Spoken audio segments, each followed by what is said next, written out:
What is up, Jimsy Squad? Today we have a story that is the absolute definition of don't bite the hand that feeds you. Imagine being the sole financial pillar for your family, only for your mother to kick you out for having an attitude. But hold on, because the financial bomb our OP is about to uncover is going to leave them all in the dark. Let's get into it. Hey everyone, I'm Ethan. I'm 27 years old, and my own parents kicked me out of the house that I was paying for. All right, so let's get into it. It all blew up on a Sunday, one of those sticky, late August Sundays in the Midwest where the air feels heavy and everyone's mood is a little sour. I was coming off a 12-hour shift at the restaurant. I'm a manager there, and weekends are brutal. My feet were aching, my back was a tight knot of pain, and all I wanted was a hot shower and 5 minutes of absolute silence. But first, groceries. Because if I didn't buy them, nobody would. The fridge would be empty, and my family would somehow act like it was a mystery how food appeared in it every week. I pushed open the front door, the familiar squeak of the hinge announcing my arrival like a butler I didn't pay for. The smell of stale air and something vaguely like burnt toast hit me. In the living room, the TV was blaring some mind-numbing game show. My younger brother Matt was sprawled on the couch, his face lit up by the ghostly blue glow of his phone. He didn't look up. He never did. His world was contained in that little glass screen, and the rest of us were just moving furniture. My dad, Richard, was leaning against the kitchen counter, staring down at his coffee mug like it held the secrets to the universe. He was a master of strategic silence, of making himself invisible when tension was in the air. And then there was my mother, Karen. She was standing by the stove, her arms crossed so tight against her chest, it looked like she was trying to hold herself together. Her eyes, when they locked onto me, were like chips of ice. I hoisted the 2 heavy grocery bags, the plastic handles digging into my fingers. "Hey," I said, my voice tired. "Traffic was a mess." She didn't answer. She just watched me with that piercing stare as I walked past her and set the bags on the counter. The thud they made seemed to echo in the tense quiet. I started unpacking a robotic ritual I could do in my sleep. Milk, eggs, bread, the expensive French vanilla creamer Dad liked, the organic gluten-free granola that Matt insisted was the only kind he could eat. It was a weekly routine. My money, my time, my effort. "Is that all you have to say for yourself?" she snapped. Her voice was sharp, designed to cut. It sliced right through the cheerful noise of the game show. I stopped, a carton of orange juice in my hand. I turned to face her, genuinely bewildered. "What are you talking about?" "Don't you dare play dumb with me, Ethan," she said, taking a menacing step forward. "You walk in here, smelling like a greasy kitchen, dropping off a few bags of food like you're some kind of saint, bestowing charity upon the poor. You think that makes up for it?" "Makes up for what?" My mind was a frantic blur, searching for my crime. Had I forgotten something? An anniversary? A bill? No, I handled all the bills. That was the whole point. "Your attitude!" she screeched, her voice climbing into a register that made my teeth ache. "The disrespect, the way you look down on us. You think you're so much better than us, don't you, with your little manager promotion and your hoarded savings?" I just stared at her, dumbfounded. This was coming out of a clear blue sky. Matt finally looked up from his phone, a slow, cruel smirk spreading across his face. He was enjoying the show. My dad continued his staring contest with the countertop, a statue of indifference.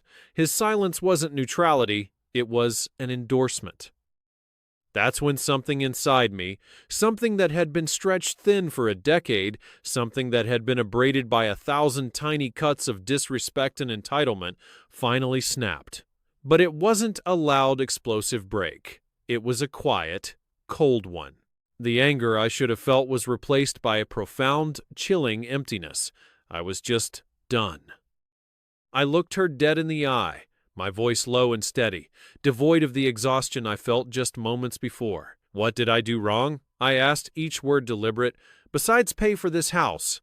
The question hung in the air, heavy and sharp as a shard of glass. My mother's face went from red to a blotchy white. Matt's smirk vanished, replaced by a flicker of shock. For the first time all evening, My dad flinched. "Get out!" she shrieked, her voice cracking with fury. She pointed a trembling finger at the door. "You are ungrateful! You are a poison in this house! Get out and never come back!" "A poison? Karen, you are literally screaming at the person who paid for the groceries in your hand. And Matt, wipe that smirk off your face, buddy. You're about to find out that organic granola doesn't magically spawn in the fridge. The entitlement here is physically painful." I didn't argue. I didn't shout back. What was the point? I calmly walked over to the small table by the door where we kept the mail and car keys. I took the house key off my key ring, the metal cool against my skin, and placed it on the polished wood. Then I pulled out my wallet, took out the secondary credit card linked to my account, the one they used for emergencies like new video games for Matt or salon appointments for her, and laid it right next to the key. I turned, gave them one last long look, the furious mother, the silent father, the smirking brother, and walked out the door. The sound of it clicking shut behind me wasn't an ending. It was the first sound of my new life. At the time, I thought that was the worst it could get. I had no idea it was just the beginning. I drove for what felt like hours, with no destination in mind, just a desperate need to put miles between me and that house. The sun bled across the horizon, painting the sky in brilliant shades of orange and purple, but the world outside my windshield was a gray, featureless blur. My knuckles were bone white on the steering wheel, my jaw clenched so tight my teeth ached. I finally saw a flickering neon sign off the highway, a lonely beacon in the growing darkness. "Motel," it read. The vacancy sign blinking erratically. It would have to do.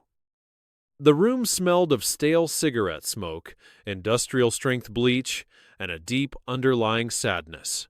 The carpet was a tapestry of mysterious stains, and the single lamp cast a weak, yellowy glow. As I lay on the lumpy bed, the cheap bedspread scratching against my skin, I wasn't just tired. I felt hollowed out. And in that hollow space, the memories began to play, a relentless film reel of the past 10 years. It wasn't one big dramatic event of abuse, it was a death by 1,000 cuts. A slow, steady erosion of my money, my time, my very sense of self. It started when I was 16. My dad got laid off from the factory, a place he'd worked for 20 years. His pride took a hit he never recovered from. My mom's part-time job as a receptionist was never going to be enough to cover the mortgage and the bills for a family of 4. So, I became the solution. I got a job as a dishwasher at a local diner, Frank's Place. Frank Martinez, the owner, was a tough, no-nonsense guy who valued hard work above all else. I'd go from a full day of high school straight to the diner, standing for hours in a cloud of steam, my hands plunged in greasy water until they were red and raw.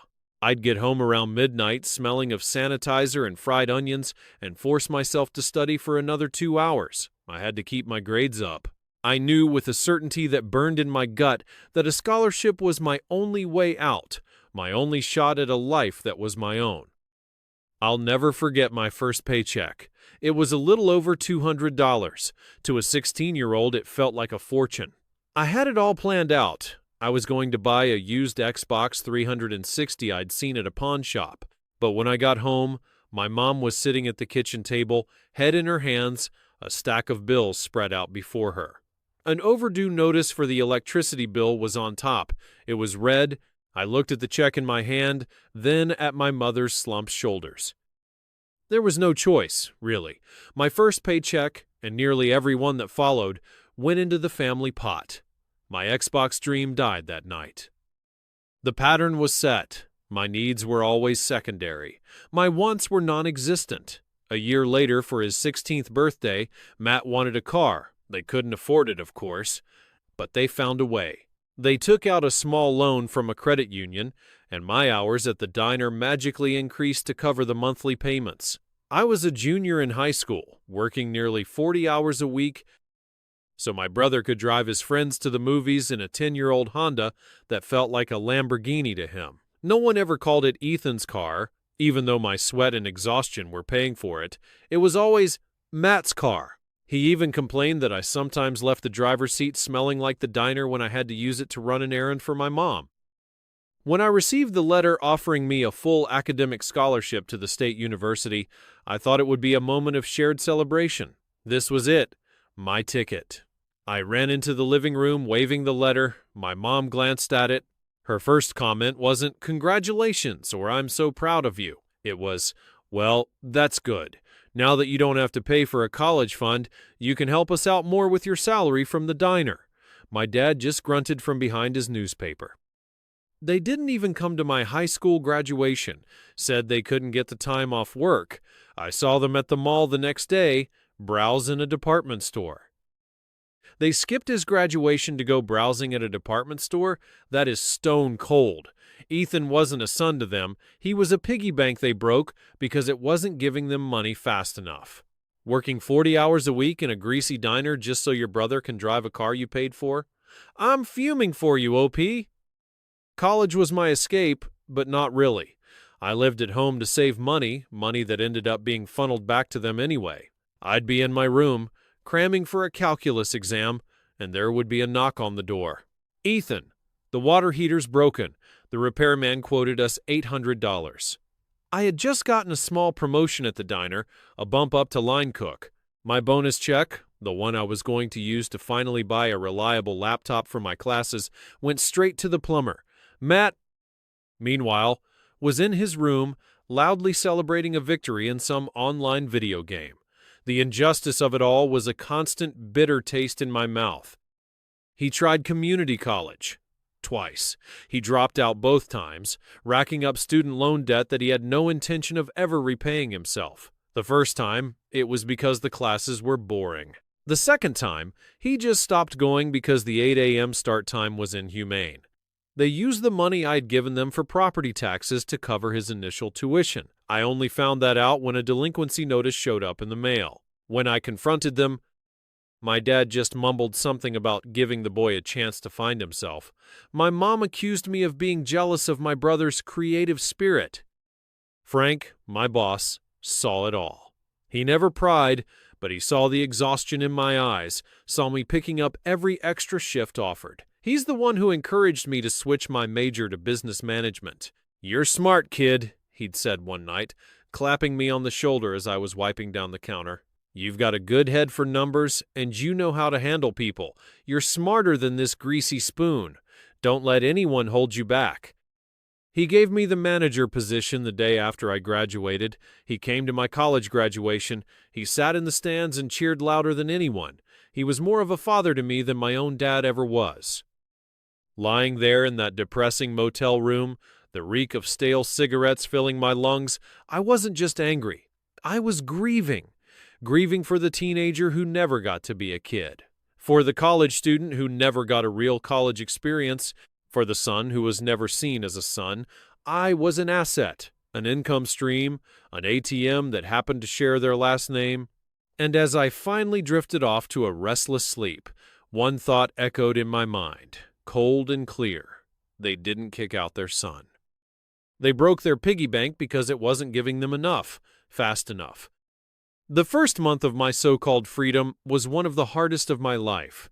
It turns out that being the sole financial pillar for a family of 4, even a dysfunctional one, creates some very bad habits. For them, it was a habit of dependency. For me, it was a habit of having absolutely no money to call my own. My entire adult life had been a frantic cycle of earning and giving. Now, for the first time, I had to earn and keep. It felt unnatural, almost criminal. After a few nights in the motel, I knew I couldn't sustain it. I found a room for rent in a shared house on the other side of town. It was a tiny attic room with a slanted ceiling that I kept hitting my head on and a single window that overlooked a neighbor's messy backyard. I had to share a bathroom with 2 other guys, strangers who left wet towels on the floor and never replaced the toilet paper. It was a step down from the comfortable bedroom I'd had in my parents' house, but it was mine. It cost $500 a month, all utilities included. It was all I could afford after years of my salary disappearing into the black hole of my family's ever-growing needs. The loneliness was a physical presence. It was a heavy weight in my chest, a constant companion. It sat next to me in my beat-up 2008 Civic on the drive to work. It lay beside me in the narrow twin bed at night. I was so used to the constant background noise of my family, the TV always on, my mom's incessant complaints, Matt's loud music vibrating through the floor, that the profound silence of my little room was deafening. It gave me too much time to think, to doubt. I threw myself into work, picking up every extra shift I could. Frank didn't ask any questions. He just saw me there, early and ready to work, and he approved the overtime. The money was piling up in my bank account for the first time ever, but I was too scared to spend it. The ghost of a future emergency, a broken-down car, a medical bill haunted me. So I lived like a broke college kid. I ate cheap instant ramen, the kind that costs $0.25 a pack, and peanut butter sandwiches. I was a 27-year-old restaurant manager, but I was living on the edge of poverty out of sheer terror. About 2 weeks in, I hit rock bottom. I was driving home from a closing shift sometime after 1 a.m. It was raining hard, the wipers struggling to keep up. Suddenly, my car sputtered, coughed, and died right in the middle of the road. I managed to coast to the shoulder. I tried to restart it, but all I got was a sickening clicking sound. My heart plummeted into my stomach. I had about $600 to my name. Rent was due next week. A tow truck, plus whatever was wrong with the engine, I was screwed. Completely and utterly screwed. I sat there in the dark, the rain drumming on the roof, and I felt a wave of pure panic wash over me. For 10 years, I had been the emergency contact, the financial safety net for 3 other people. Now, in my first real emergency, I had no one. The urge to call them, to beg, was so powerful it made me dizzy. I could almost hear my mom's voice, a mix of "I told you so" and feigned concern, before she'd agree to lend me the money I had given her in the first place. Instead, I gripped the steering wheel and called the only person I could. I called Sarah. "You did it," she said, her voice a mix of shock and pride, when I told her I had finally left. "You actually did it. I'm sitting on the side of the road in a dead car, Sarah," I mumbled, my voice cracking. "I have no money. I'm living in a stranger's attic. I feel like a complete failure." "A failure?" Her voice was fierce, indignant on my behalf. "Ethan, you're free. This is the hard part. This is the detox. This is what it feels like when you first stand on your own 2 feet, they wobble. Don't you dare go back. Don't you even think about it. You call a tow truck. You use your credit card. You'll figure it out. You always do. But this time, you'll be figuring it out for you." Her words were the lifeline I needed. She was right. I wasn't that helpless kid anymore. I was a manager. I solved problems for a living. I took a deep breath, called a tow truck, and put the charge on my credit card, praying it wouldn't be declined. The next day, the mechanic gave me the news. A dead alternator. It would be $450 to fix. It would wipe out almost everything I had. But I paid it. Writing that check was one of the most empowering things I'd ever done. That night, I went back to my room and did something that was both painful and liberating. I opened my laptop and created a spreadsheet. I typed in my income. Then I started listing my expenses: rent, car insurance, gas, phone bill, the car repair. For the first time, I was creating a real budget. For one person, myself. Then I did something that was both painful and illuminating. I opened my old bank statements and started calculating just how much money I had given my family over the past 2 years since I'd become manager. I didn't even go back further. It was too depressing. The mortgage payments I'd taken over, the utility bills, the car repairs for their 2 cars, Matt's emergency money for concert tickets and video games, the $12,000 credit card debt of my parents that I had cleared because the collection calls were so frequent they were becoming my new background music. The final number I arrived at made me physically ill. It was more than I had paid for my entire college education, which I'd gotten a scholarship for anyway. It was enough for a hefty down payment on a small house. My house. Looking at that number on the screen was my real moment of clarity. This wasn't about love or family obligation. This was exploitation, plain and simple. I closed the laptop, the anger and hurt solidifying into a cold, hard resolve. I had been their college fund, their retirement plan, and their entertainment budget, all rolled into one. The silence from my family continued. Not a single text, not a missed call, not even from Matt asking for money. It was unnerving. A small, wounded part of me, the part that still craved their approval, was hurt by their indifference. But the other, newer part of me, the part that was building a life in a tiny attic room and fixing his own damn car, understood. Their silence wasn't them giving me space. It was the silence of a person who has misplaced a tool. They hadn't realized they needed it yet, but they would. It was only a matter of time. 3 months, 94 days to be exact. That's how long the silence lasted. In that time, my life started to take shape, slowly, like a photograph developing in a dark room. After 2 months in the shared house from hell, I had saved enough for a security deposit and first month's rent on a small studio apartment. It wasn't in the best part of town, and the walls were so thin I could hear my neighbor sneeze, but it was mine. All mine. The lease had my name on it, and only my name. I bought a small snake plant from the hardware store and named it Frank, after my boss.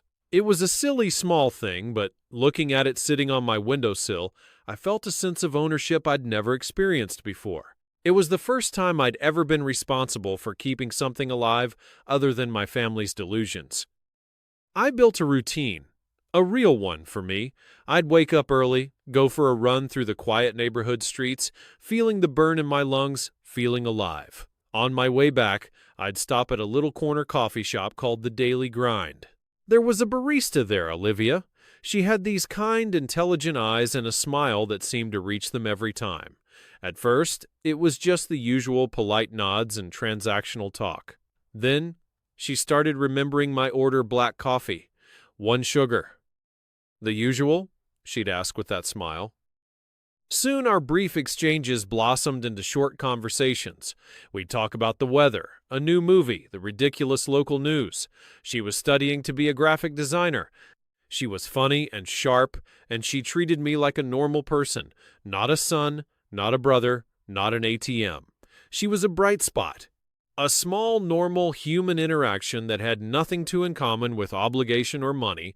It felt good. It felt hopeful. I was finally starting to breathe. For the first time in my adult life, my paycheck went into my bank account and stayed there. I watched my savings grow, first to 1,000, then 2, then 5. It was a financial cushion, a safety net that I was weaving for myself, thread by thread. I started looking up online courses, thinking about getting a certification in hospitality management. For the first time in my life, I was building a future that belonged to me. The constant, low-level anxiety that had been my shadow for years had started to fade. I was healing.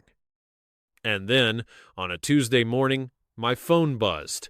I was sitting at my small kitchen table, sipping coffee from a mug Olivia had helped me pick out, planning my week. The screen lit up with a name I knew by heart, but hadn't seen in 3 months. My dad. My heart hammered against my ribs, a frantic, trapped bird. I stared at the screen, my coffee growing cold. My thumb hovered over the message, my mind racing through 100 different possibilities. Was something wrong? Was someone sick? In the hospital? Could this be an apology? A part of me, a naive, foolish part I thought I had killed off, hoped it was an apology. I finally took a breath and opened it. 4 words. No greeting, no preamble, no how are you, or we miss you. Why haven't you sent the mortgage? 4 words. No. How are you? No. Sorry we kicked you out like trash.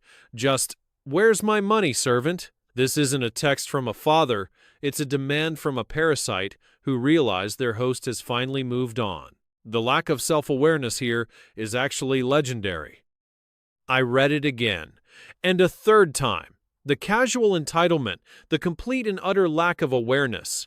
It was breathtaking. It was as if the last 3 months hadn't happened. It was as if I was just a delinquent employee who had forgotten to file a report. As if my dramatic exit, the keys on the table, the finality of it all, had been nothing more than a childish tantrum that should be forgotten now that the money was needed. All the peace I had so carefully cultivated over 94 days shattered. The familiar knot of acid and anger tightened in my stomach. I wanted to scream. I wanted to throw my phone against the wall. I wanted to type back a furious, profanity-laced tirade. Instead, I set the phone down on the table. I stood up and walked to the window looking out at the street. I watched cars pass. I watched a woman walk her dog. I forced myself to breathe. In and out. I thought about the attic room. I thought about my dead car on the side of the road. I thought about the ramen noodles and the fear. I thought about the small, growing number in my savings account. I thought about Olivia's smile. I was not the same person who had walked out of that house 3 months ago. That person was weak, conditioned to obey, desperate for approval. This person, the one who paid his own rent and fixed his own car, was different. After what felt like an eternity, I picked up the phone. I thought about all the angry, hurtful things I could say, but I chose something else. I chose the truth. Simple, quiet, devastating. I thought I wasn't welcome anymore. I hit send, and then my phone exploded. It was a digital onslaught, a coordinated attack. First, my mom. The text came in a rapid-fire succession of blue bubbles, each one more hysterical than the last. "What is wrong with you?" the bank called. "The bank, Ethan. Do you understand? How could you do this to us? After everything we've done for you, we gave you a roof over your head. You're trying to make us homeless. Is that what you want? To see your own parents out on the street? You are a monster." Then Matt chimed in, the voice of sneering reason. "Wow, so this is your little revenge plot? You're really going to let them lose the house just to prove a point? That's pathetic, even for you." "Dad's a wreck." Mom's crying nonstop. "I hope you're happy with yourself." My dad sent one more text, the plea of a man who refused to take responsibility. "You know we don't have the money, son. Please, just this once." I sat there, on my cheap thrift store chair, in my small apartment that was all mine, and watched the messages pour in. A strange, icy calm washed over me. In all their frantic, angry, and pleading texts, there wasn't a single question about my life. Not a single, "How have you been?" Not a single, "Are you okay?" Not a single word that acknowledged my existence as anything other than a source of funds. It was all about the money. It had always been about the money. This time, I didn't feel hurt. I didn't feel guilty. I felt powerful. They had shown their entire hand. They had confirmed every last doubt, every fear, every cynical thought I'd ever had about my place in their lives.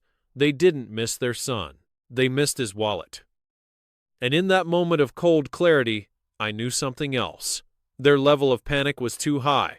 This was more than just one missed mortgage payment, or even 3. Something was very, very wrong. And for the first time in my life, I wasn't going to be the one to fix it. I was going to be the one to find out what was truly broken. The next morning, I called in sick to work. I told Frank I had a family emergency, which wasn't technically a lie. My family, I was beginning to realize, was a slow-motion, lifelong emergency. I spent the morning pacing my small apartment. The angry, pleading texts from the day before burned into my memory. My mind was working like a machine, analyzing their words, their tone. Their panic was the key. It was a wild, desperate panic. People don't get that hysterical over 3 missed payments, especially when they'd had 3 months to prepare or at least contact me. This was the panic of people whose lies were about to catch up with them in a big, public way. My first instinct was to call the mortgage company, but then I stopped. That would be playing their game, inserting myself back into the role of the fixer. I needed information, but I needed to get it on my own terms. I needed to see what they saw. I fired up my old laptop, the one I hadn't used much since getting my new place. I still had the login details for the main household bank account bookmarked. It was a joint account between my mom and dad, the one I used to transfer the mortgage money into every single month like clockwork. I had stopped the automatic transfers the day I left, but it never occurred to me to see if they'd removed my online access. Why would they? They probably forgot about it or didn't know how. To them, I was gone. My money was gone. The old tools were no longer relevant. My heart was pounding a nervous rhythm against my ribs as I typed in the password. The screen loaded. Access granted. I navigated to the transaction history page. My hand was trembling slightly as I set the date range for the past year. I held my breath and clicked Search. The page refreshed, and then I saw it. My breath hitched in my throat. I felt the blood drain from my face. I had been sending them $1,800 on the first of every month. The transfers from my personal account were there, clear as day, a neat, orderly column of my sacrifice. But the corresponding payments to the mortgage company, they were a mess. And then they just stopped. The last full mortgage payment made from that account wasn't 3 months ago, it was 7 months ago. 7 months. The word echoed in my mind. 7. They had been taking my money and not paying the biggest, most important bill for 4 months before I was even kicked out. The fight, my mother's sudden explosion of rage, it wasn't random. It was likely the result of the first warning letter from the bank, a burst of panicked rage directed at the person she could blame instead of herself. My blood ran cold. Where did the money go? It was thousands of dollars. I started scrolling through the debits, my eyes scanning the list like a detective looking for clues. There were the usual small purchases, of course, groceries, gas, but then the bigger items started to stand out, like red flags on a white field. A $500 charge at a high-end electronics store. A $1,200 charge at a travel website for a vacation package to Florida. Multiple cash withdrawals for hundreds of dollars at a time, all from an ATM near the local casino. A series of payments to a luxury car dealership, not for a car, but for high-end detailing services on my dad's aging sedan. 7 months of missed payments while they were living it up in Florida and gambling at the casino. That is straight-up theft, Richard. You were detailing your car with the money Ethan sent for your roof. I guess Ungrateful was just a projection for their own massive guilt. It was all there, a detailed, damning ledger of their deception. I felt a wave of nausea so intense I had to push my chair back from the table. All those extra shifts. All those nights I ate ramen noodles so I could save a little extra. All that scrimping and saving on my end. It was all to fund their lies, their trips, their gambling, their pathetic attempts to keep up appearances. I closed the laptop, my hands shaking with a rage so pure it felt like ice in my veins. I needed to talk to someone. Not my parents, not yet. I couldn't trust myself to speak to them without screaming. I needed to talk to the weak link, the one person who would crumble under the slightest pressure. I called Matt. He answered on the third ring, his voice wary and hostile. "What do you want?" "I know," I said, my voice dangerously quiet. "Know what? I don't know what you're talking about." He was a terrible liar. His voice was an octave too high. "The mortgage hasn't been paid in 7 months, Matt, but I've been sending the money every single month. So tell me, where did my money go?" Silence. A heavy, guilty silence. I could hear him breathing on the other end of the line, quick and shallow. "I'm looking at the bank statement right now," I lied, pressing my advantage. "I see a charge for $500 at Best Buy back in May. That was for your new noise-canceling headphones, wasn't it? The ones you told me a friend gave you?" More silence. Then a panicked whisper. "You can't tell them you know. You can't tell them you saw the account. Mom and Dad will kill me. Tell me everything," I commanded, my voice like steel. "Now!" And he did. It all came tumbling out in a pathetic, rushed confession. The money had been tight for a while. Dad had a bad run at the casino and was trying to win it back. Mom felt she deserved a nice vacation after a tough year. They figured they'd catch up on the mortgage next month, but next month never came. It was easier to spend the money and hope for the best. They kept thinking I was their infinite safety net, that I would just keep sending money forever, and they could patch the hole later. They never, ever thought the safety net would just disappear. As he was stammering through his confession, my other line started ringing. It was my dad. I told Matt to stay on the line, muted his side, and answered the call. "Ethan!" My dad's voice was strained, laced with a fake, desperate cheerfulness that made my skin crawl. "Son, we had a little mix-up with the bank. A computer glitch, you know how it is. It's all a misunderstanding. If you could just help us out this one time, just send enough to cover the last few months, we can get it all sorted out." I listened to his pathetic, transparent lies, my brother's whispered confession still echoing in my other ear. The two realities were crashing together in my head, and in the middle of it all, I found a cold, hard clarity I'd never known. I was done being the solution to their problems. I was done cleaning up their messes. "No," I said calmly into the phone. "No? What do you mean, no?"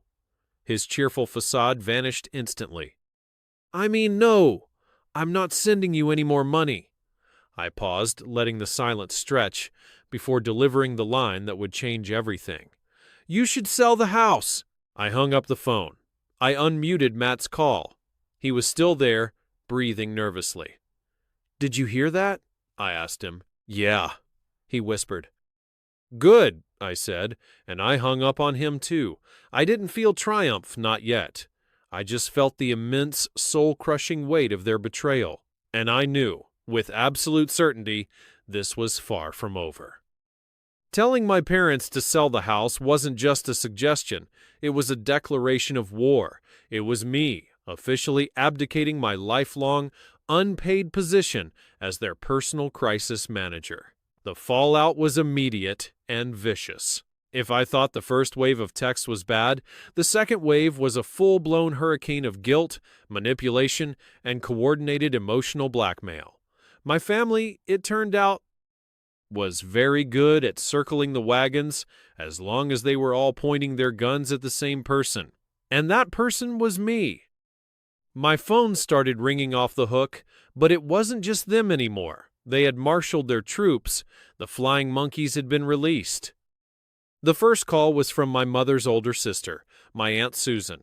She was a woman who wore her disapproval like a designer handbag, and she always had it ready. "Ethan, honey," she began, her voice dripping with a syrupy false concern that set my teeth on edge. "Your mother called me. She's an absolute wreck. I've never heard her so upset. She can't eat. She can't sleep. How could you be so cruel? She's your mother. She gave you life." "Aunt Susan," I said, my voice steady and cold, a tone I was getting very used to. "Did she tell you why she's so upset? Did she mention that they haven't paid their mortgage in 7 months, using the money I sent them for it to go on vacations and gamble?" There was a brief, telling pause. "Well, she said there were some complications," Aunt Susan stammered, caught off guard by the facts. "Richard hasn't been well, you know how things are. But for you to just cut them off like that, to tell them to sell their home, the home you grew up in, it's heartless." "It's their home, not mine," I replied, the words tasting like freedom. "And they are the ones who were heartless when they stole from me for months. This conversation is over." I ended the call before she could launch into another well-rehearsed lecture on the sacred bonds of family. Next came a text from my grandmother, my dad's mom. It was a masterpiece of passive aggression, honed over 80 years of practice. "I raised my son to be a good man, and he raised you to be a good son. I don't know what has gotten into you, but a family is supposed to stick together through thick and thin. Your father's health is not good. This kind of stress, it's going to put him in an early grave. I hope you can live with that on your conscience." For a moment, that one hit home. I loved my grandmother, but I also knew she only ever heard my dad's side of the story. To her, he was still her perfect boy, incapable of serious wrongdoing, and I was the ungrateful grandchild throwing a tantrum. I realized with a pang of sadness that they were using her love for her son as a weapon against me. The messages and calls kept coming for days, Cousins I hadn't spoken to in years were suddenly messaging me on Facebook, telling me I was tearing the family apart. It felt like they were all in a group chat, coordinating their attacks, refining their scripts. I was the villain of a story they had all agreed upon. For a few days, it almost worked. The sheer volume of their condemnation started to wear me down. I started to doubt myself. Was I being too harsh? Was I the monster they were all painting me out to be? Was this lonely path of self-respect worth being ostracized by my entire family? Then, on a Thursday night, I got a call from a number I didn't recognize. I almost ignored it, but something made me answer. "Ethan?" a hesitant voice asked. "It's Jenny." Jenny was my cousin, Aunt Susan's daughter. We were never close, but we were always friendly at family gatherings. She was a few years older, married, with a couple of kids. "Hey, Jenny," I said, surprised. "What's up?" Look, I know this is out of the blue," she said, her voice low, almost a whisper, as if she was afraid of being overheard. "And I probably shouldn't be doing this, but I heard what's going on. My mom, she talks, and I had to call you." "Okay," I said, my curiosity piqued. "Don't listen to them," she said, the words rushing out. "Don't listen to my mom. Don't listen to any of them. You're not the bad guy here." I was taken aback. "What do you mean?" She took a deep breath. "They did the same thing to me and Mark 5 years ago. Not exactly the same, but the same playbook. We were saving up for a down payment on our first house. We had almost $10,000 saved. Uncle Richard came to us, all smiles and big ideas. He said he had a great investment opportunity, a chance to flip a small commercial property. He just needed $5,000 to close the deal, and he promised he'd pay it back with interest in 6 months. It was for a down payment on a rental property, he said. A great source of passive income. An inheritance for the future, he called it. I listened, my stomach twisting into a cold knot. It was the same language, the same empty promises. "We gave it to him," she continued, her voice cracking with the memory of the betrayal. "It was almost everything we had. He was family, you know. We trusted him. 6 months came and went. A year. Every time we asked, it was another excuse. The market was down. The tenants were late on rent. The city was holding up the permits. Lies. All of it. We never saw a penny of it back. It set us back years.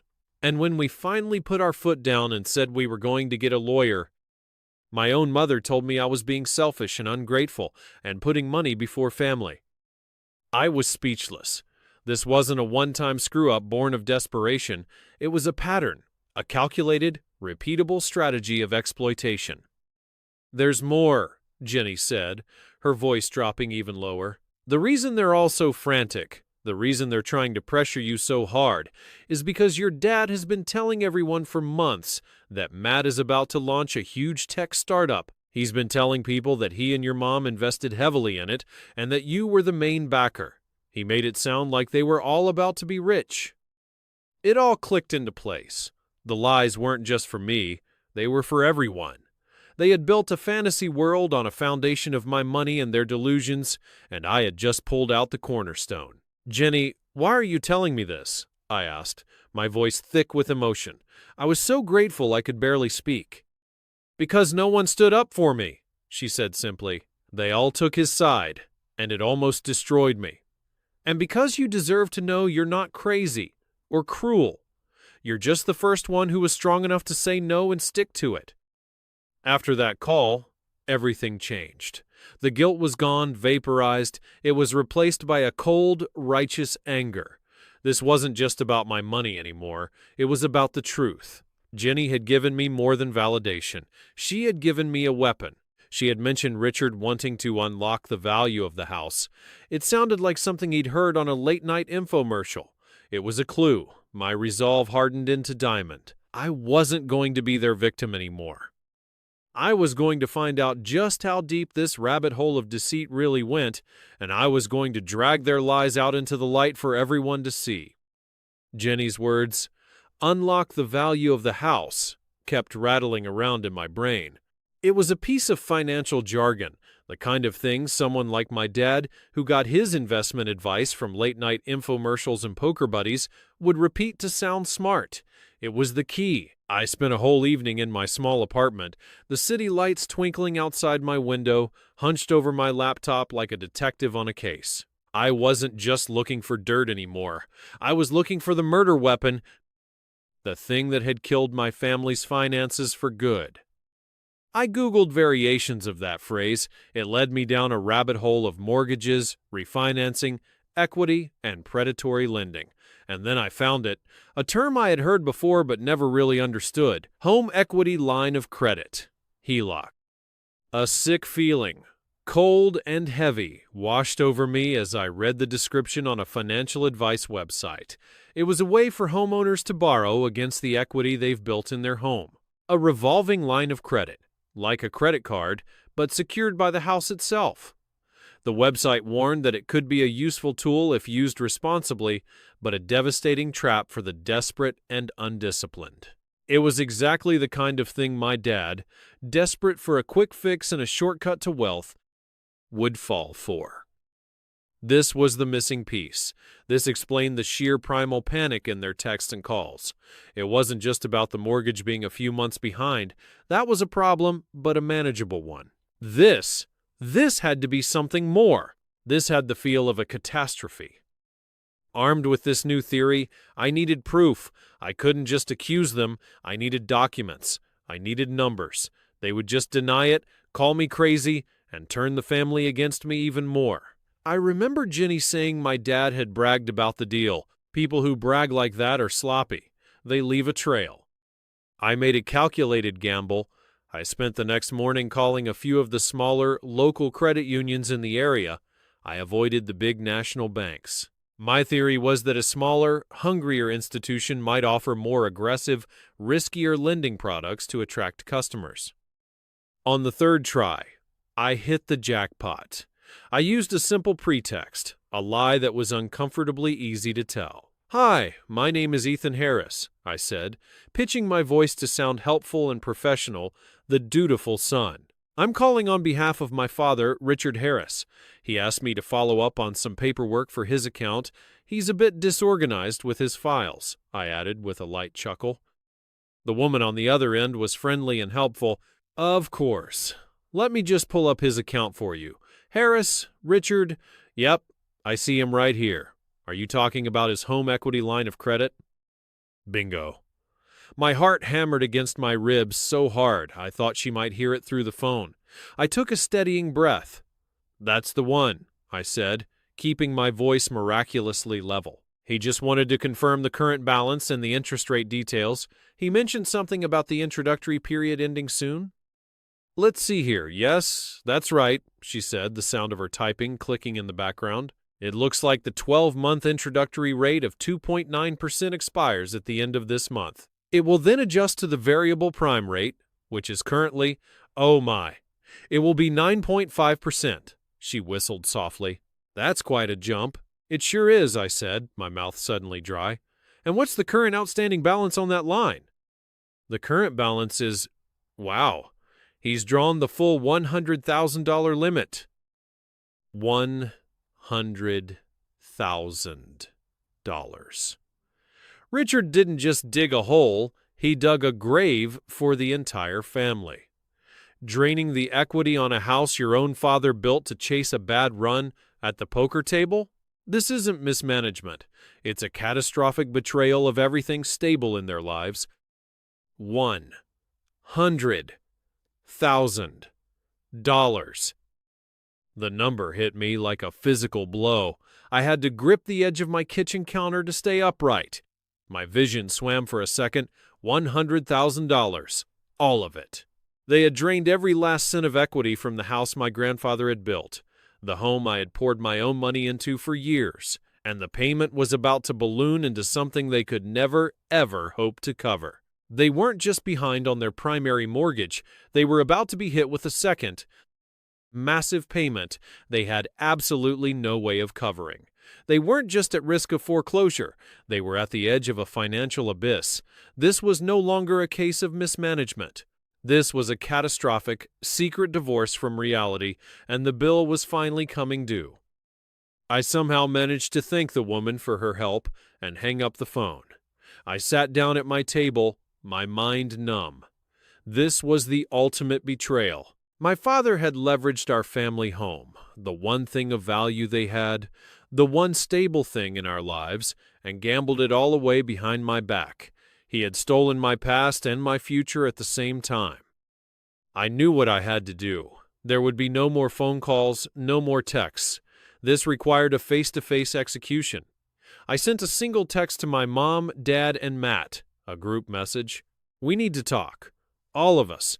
Tomorrow, 10 a.m. The Daily Grind Coffee Shop. Be there. The next morning, I arrived first. I chose a table in the corner, a neutral ground, a place that was mine, not theirs. I wanted them on my turf. Olivia was working the counter. She saw the look on my face and came over. "Everything okay, Ethan?" she asked, her voice soft with concern. "Just some family stuff," I said, managing a weak smile. "Hopefully it'll be over soon." She squeezed my shoulder before heading back to the counter, a small gesture of support that meant the world to me. They arrived together, a united front of indignation, ready for battle. My mom sat down without looking at me, her purse clutched in her lap like a shield. My dad fidgeted, unable to meet my eyes, looking everywhere but at me. Matt slouched in his chair, his arms crossed, radiating a hostile boredom. "All right, we're here," my mom said sharply, breaking the silence. "What is this about, Ethan? Are you finally going to come to your senses and help your family? Have you thought about what you're doing to your father's health?" I didn't say a word. I reached into my briefcase and pulled out a thick manila folder.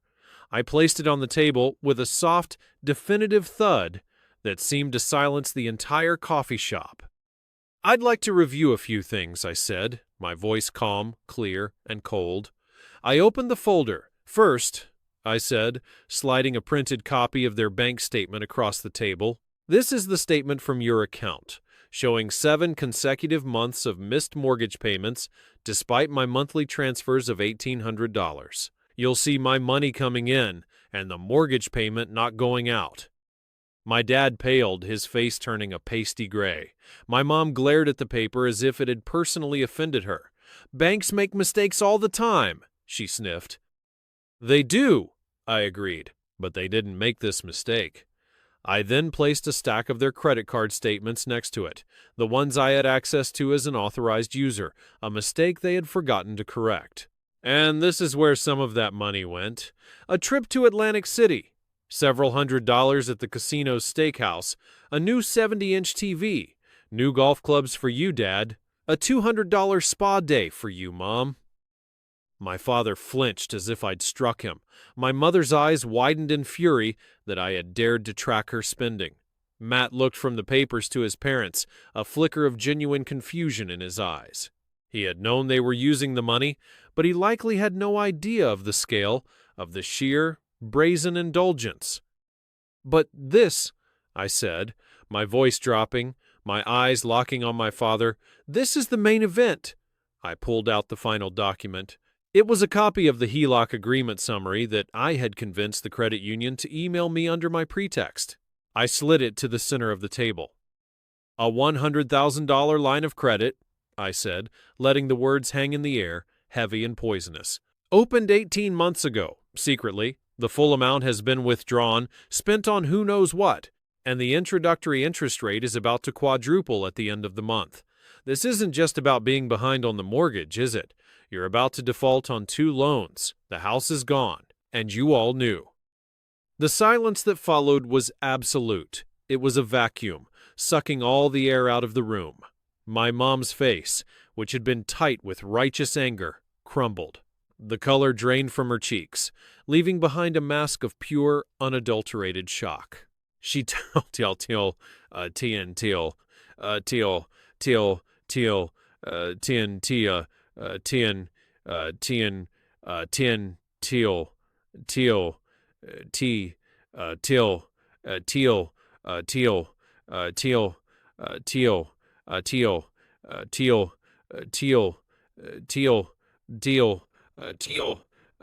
He hadn't even told his own wife how badly he had failed.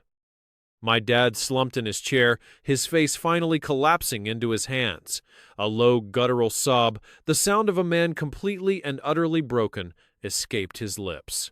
And my mom, she just stared at the paper, then at her sobbing husband, her eyes wide with the horror of the unforgivable truth. The fantasy was over. The game was up. I hadn't just presented evidence. I had detonated their entire world with a single sheet of paper. The immediate aftermath of the revelation was chaos in slow motion. My father's quiet, pathetic sobs were the only sound in our corner of the coffee shop for a full minute. My mother just stared at him, her expression shifting from stunned shock to a glacial, terrifying fury. This wasn't the performative anger she had directed at me. This was the deep, poisonous anger of a woman who has just realized her partner has not only wrecked their lives, but has also made her look like a fool. "You told me it was an investment," she whispered, her voice trembling with a rage that was far scarier than her usual shrieking. "You told me it was a sure thing. You swore to me, Richard." "You looked me in the eye and lied." He didn't answer, just kept his face buried in his hands, his shoulders shaking. Matt looked like he had been unplugged from the Matrix. He stared at his father, then at the HELOC statement, then back at his father. The tech startup story he'd been fed, the promises of being a young CEO with his dad as his primary investor, it was all smoke. There was no company. There was no investment. There was just a massive, gaping $100,000 hole of debt. His entire sense of self, built on the praise and promises of his parents, had just been revealed as a complete fiction. I had planned for this moment. I had one more card to play. I hadn't invited Jessica, Matt's girlfriend, to this meeting. That felt too cruel, too public. But I knew the truth would have its own way of coming out. As Matt was processing his new reality, his phone buzzed. It was a text from Jessica. He read it, his face going slack. "She knows," he whispered, looking at me with dawning horror. "How does she know?" "I imagine the truth has a way of getting around when the lies are this big," I said, though I suspected Cousin Jenny might have had a quiet word with Jessica's mom. Small towns talk. Matt looked like he was about to be sick. He turned on me, his face contorted with a rage born of pure humiliation. This wasn't about the money anymore. This was about his image, his pride. "You!" he snarled, pointing a finger at me. "You did this. You planned this. You wanted to ruin me." "Ruin you?" I replied, my voice still eerily calm. "I'm not the one who spent the last 7 months lying to your face and spending money we didn't have. I just held up a mirror, Matt. It's not my fault you don't like what you see." He looked like he was about to lunge across the table, but my dad finally looked up, his face tear-streaked and utterly defeated. "He's right, son!" he choked out, his voice barely a whisper. "He's right. It's all my fault." That admission, the first real one I'd heard from him in my entire life, seemed to break Matt. He just stared at our father, the fight draining out of him, replaced by a hollow, lost confusion. He shoved his chair back so hard it screeched against the floor and knocked over. He stormed out of the coffee shop without another word, leaving a trail of shattered pride behind him. Reality check, Matt. You weren't a young CEO, you were just a prop in your dad's delusional play. And shout out to Uncle David for not being a flying monkey for once. He saw the wreckage and told Richard to face the music like a man instead of shielding him. Beautiful? Now, it was just the three of us. The original family unit fractured beyond repair. "So," I said, looking from my mother's stony, furious face to my father's broken one, "what's the plan?" They had no answer. They just sat there in the ruins. Just then, another figure appeared at our table. It was my uncle, my dad's younger brother, David. I had called him that morning before the meeting. I told him there was a serious family crisis involving my dad's finances and the house, and that I thought he should be there around 10:30. He was a practical man, a contractor, the complete opposite of my dreamy, irresponsible father. He placed a heavy hand on his brother's shoulder. "Richie," he said softly, his voice full of a deep, weary disappointment, "what have you done?" He looked at the papers on the table, his face grim. He wasn't there as a savior. He was there as a witness to the wreckage. He then looked at me, his eyes filled not with judgment, but with a sad understanding. "You did what you had to do, kid," he murmured, so low only I could hear. It was a small moment of validation that meant more than he could ever know. He turned back to his brother. "I'll help you find a lawyer, Richard," he said, his voice firm. "A bankruptcy lawyer. They'll walk you through the options. But that's it. You dug this hole. You're going to have to do the work to climb out of it." He looked at my mom, who was still staring daggers at her husband. "Karen, you can stay with me and Carol for a little while until you figure things out." He notably didn't offer to house them both. He knew a divorce wasn't just a possibility. It was now a probability. I stood up. My work here was done. The truth was out. The power dynamic had been permanently shattered. I left them there, my broken father, my furious mother, and my practical uncle to sort through the pieces of the life they had destroyed. A few weeks passed. I didn't hear from any of them directly. The silence was a relief. Then, one evening, I got a call from Frank. "Ethan," he said, his voice hesitant, "you're not going to believe this. Your brother Matt, he came in today." My stomach clenched. What did he want? Money? "No," Frank said, a note of surprise in his voice. "He asked for a job, any job. He said he'd wash dishes, mop floors, take out the trash. Said he needed the money and was willing to work for it. He looked different, beaten down." It wasn't an apology. It wasn't a moment of redemption. It was the sound of a man who had hit absolute, undeniable rock bottom. For the first time, my brother was about to learn the lesson I had learned at 16. The world doesn't give you anything for free. You have to earn it, one greasy plate at a time. The 6 months that followed were a slow, painful crawl out of the wreckage for my family. For me, it was a period of cautious, quiet growth. The house, as predicted, was the first casualty. With 2 defaulted loans against it, the bank moved quickly and ruthlessly. There was no for sale sign on the lawn, no polite open houses. It went straight into foreclosure and was sold at a county auction for a fraction of what it was once worth. The small amount of money left over after the bank and the credit union took their shares was completely eaten up by fees from the bankruptcy lawyer Uncle David had found for them. They walked away with nothing but the clothes on their backs and the debt that bankruptcy couldn't erase. My parents' marriage, which I realized had been a hollow shell for years, didn't survive the financial implosion. The shared stress didn't bring them together. It just highlighted the deep cracks of deceit and resentment that had been there all along. My mom, true to Uncle David's prediction, filed for divorce. The proceedings were bitter and ugly, full of accusations and blame. She stayed with Uncle David and his wife for a few months, a humbling experience for a woman who prided herself on her independence. Eventually, she found a small one-bedroom apartment in a rundown complex on the bad side of town. The kind of place with peeling paint, permanent residents who sat on their balconies at all hours, and the constant smell of boiled cabbage in the hallways. She had to go back to work full-time, taking a job as a checker at a grocery store. The bitter irony was not lost on me. After years of looking down on me for buying the family groceries, she was now the one scanning them for a living, her days dictated by the beep of the checkout scanner. My dad fared worse. His health, which my grandmother had always used as a tool for my guilt, genuinely declined. The stress and shame seemed to age him a decade overnight. He ended up renting a single room in a boarding house, the same kind of place he'd once scornfully referred to as a flophouse.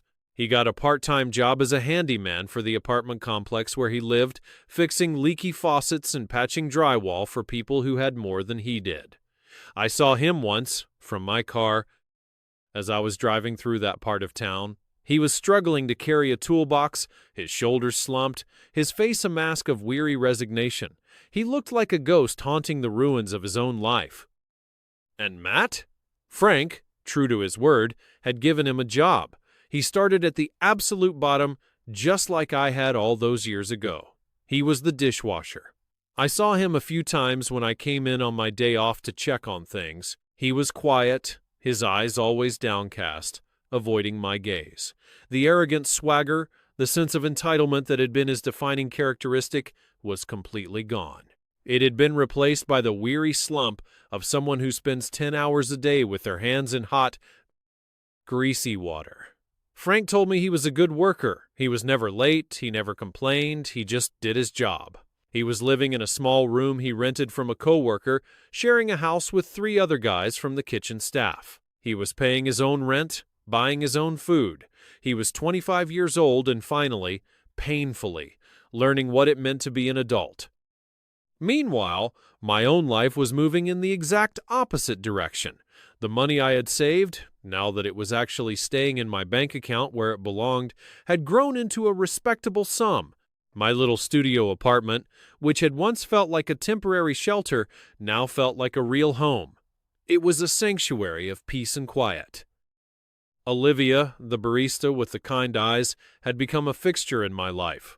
Our coffee shop chats had turned into lunches, then dinners, then weekends spent exploring the city. She was easy to be around. She was funny and smart, and she listened. When I finally told her the whole sordid story of my family, piece by painful piece, she didn't pity me. She was just angry on my behalf. "Good for you for getting out," she'd said, squeezing my hand across the table at a small Italian restaurant. "You deserve a life of your own. You've earned it." With her encouragement, I enrolled in the advanced management course I'd been dreaming about. I was also working closely with Frank on a business plan. He was serious about expanding, and he saw potential in me, not just as a manager, but as a future partner. He wanted to open a new, more upscale bistro in a trendy, up-and-coming neighborhood. He wanted me to run it, with a clear path to part ownership down the line. It was a future I could never have imagined just a year earlier. A future built on merit, not on guilt and obligation. I was building a life from the ground up, a life based on my own work and my own choices. But every now and then, I'd drive past my old neighborhood. I'd see the house I grew up in, now with a new family's minivan in the driveway and different curtains in the windows.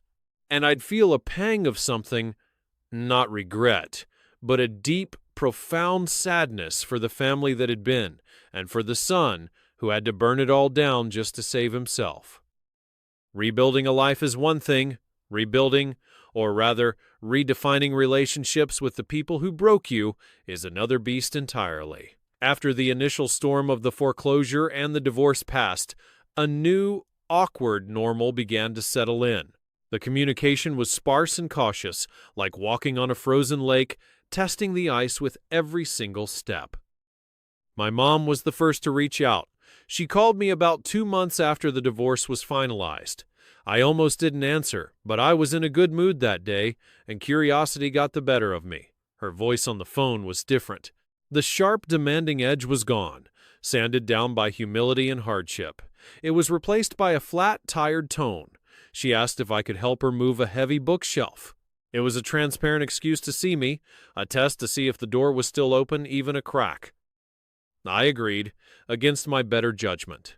I went over to her small, sad apartment. It was clean but sparse, furnished with cheap cast-offs from relatives. It was a world away from the comfortable, overstuffed suburban home she had lost. We moved the bookshelf in a strained silence, the only sound our heavy breathing and the scrape of wood on the floor. As I was leaving, she stopped me at the door. "The grocery store is having a sale on that dark roast coffee you like," she said. Her eyes fixed on the doorknob. "I could pick some up for you." It was a clumsy, pathetic peace offering, an attempt to slip back into the role of mom through the one language we both understood: provisions.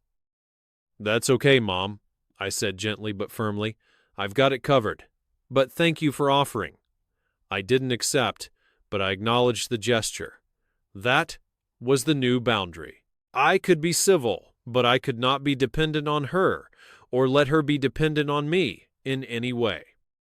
Seeing my dad was harder.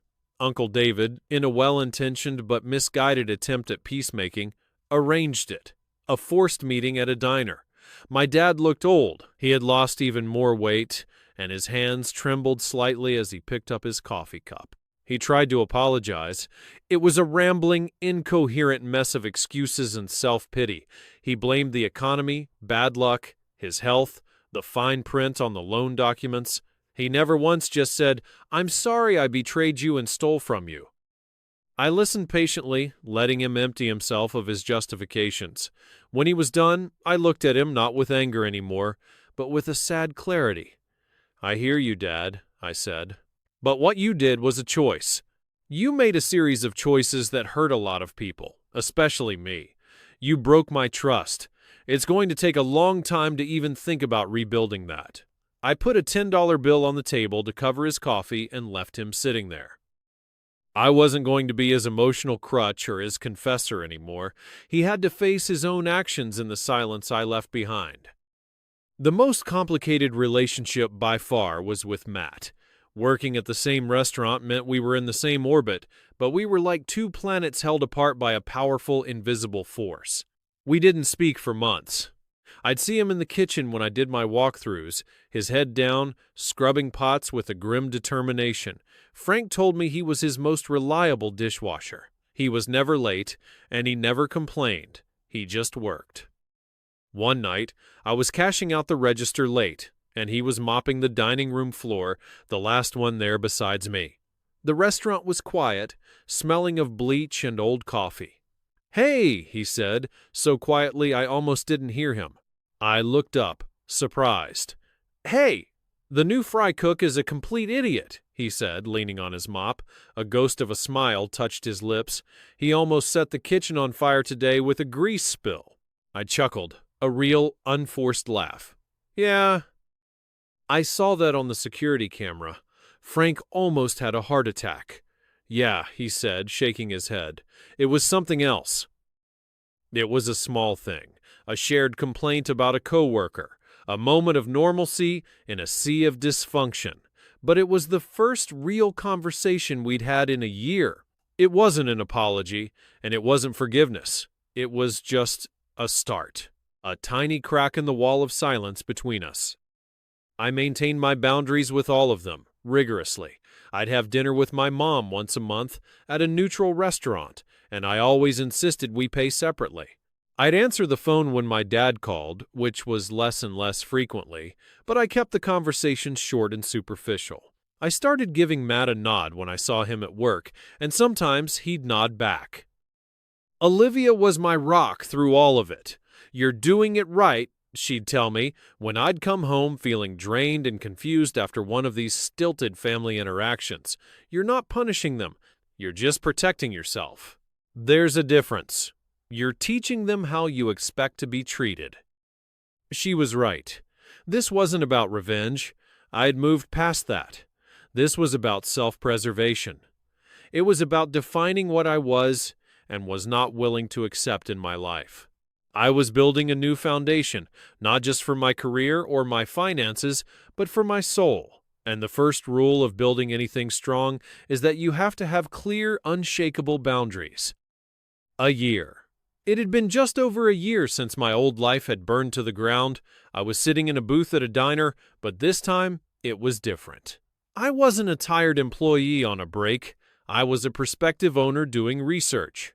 Across from me sat Frank, and between us lay the official blueprints for our new restaurant, which we had decided to call The Embers. Frank had come up with the name "for new things that rise from the ashes," he'd said with a wink. It was a little on the nose, but it felt right. My life was unrecognizable. I had moved into a bigger, brighter apartment with Olivia. Our home was filled with laughter, the smell of her baking, and the happy chaos of two people building a life together. My snake plant Frank was still thriving, and had even sprouted a new leaf. I was not just a manager anymore, I was about to be a partner. My days were filled with exciting new challenges, negotiating with contractors, interviewing chefs, tasting wines. The future was no longer a vague, distant hope. It was a tangible thing I was building with my own two hands, a structure made of hard work and smart decisions. I rarely thought about the money anymore. The $100,000 my father had squandered was a ghost, a painful memory, but it no longer had any power over me. it was a sunk cost. I had learned a valuable, if brutal, lesson. The peace of mind I had now was worth more than any amount of money. It was a hard-won peace, paid for with pain and loss, but it was real, and it was mine. I would never trade it for the hollow comfort of my old life. As Frank and I were debating the merits of an open kitchen design, my phone buzzed. It was a text from a number that was now familiar, but still felt strange to see pop up on my screen. Matt. I opened it, expecting a question about his work schedule or something equally mundane, but the message was different. It was short, just a handful of words, but it carried the weight of a year of change. Hey, just got my 1-year chip from work today. Frank gave me a raise and is training me on the line. Thanks for not letting me drown. Now this is the character development I live for. Matt starting at the absolute bottom as a dishwasher, exactly where Ethan started at 16. It turns out greasy water and hard work are the best cures for entitlement. He's finally learning to swim on his own, and that thank you was more valuable than bank transfer. I stared at the text. It wasn't a flowery apology. It wasn't a desperate plea for forgiveness. It was better than that. It was an acknowledgement. An admission that he had been drowning in his own entitlement and immaturity, and that my actions, as harsh as they were, had been the shock to the system that forced him to learn to swim. He was taking responsibility. He was standing on his own 2 feet, maybe for the first time in his life. He wasn't blaming me anymore. He was thanking me. I typed back a reply, the words coming easily. You earned it. Proud of you. I put my phone away and turned back to Frank and the blueprints. A genuine, unburdened smile spread across my face. I realized in that moment that I hadn't won a war against my family. I had simply survived it. I had escaped the fire. And in the quiet, peaceful aftermath, I had found the space to rebuild, not on the toxic, crumbling foundation of my past, but on the solid ground of my own self-worth. I had lost a family to find myself, and in doing so had created a new one, a chosen family, built on the solid bedrock of respect and love, not obligation and guilt. And that was a peace no amount of money could ever buy. Wow, Opie, what a ride. Ethan didn't just escape a house, he escaped a lifetime of being a human ATM. I love that he built a new foundation with Olivia and his business, The Embers, rising from the ashes of his old life. And that text from Matt at the end? It proves that setting boundaries isn't about revenge. It's about giving people the chance to finally grow up. What do you guys think? Was Ethan right to let the house go into foreclosure? Let me know in the comments. If you enjoyed this satisfying saga, hit that subscribe button. Thanks for watching, and I'll see you in the next drama. Peace!